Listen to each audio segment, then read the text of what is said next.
How to fix Instagram not sending SMS code. So all what you wanna do guys to fix this problem is actually very easy. Just open the Play Store and then search for Instagram and click on this update option.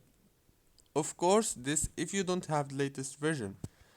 And then go to the settings, go to the wireless and networks, enable the airplane mode, and then wait a few seconds and disable it again. Now open the apps manager. This is an optional step. Now wait a few seconds. It will take you into this page where you will find all the apps that you have on your phone. Search for Instagram, click on it, click on this option, and that's it.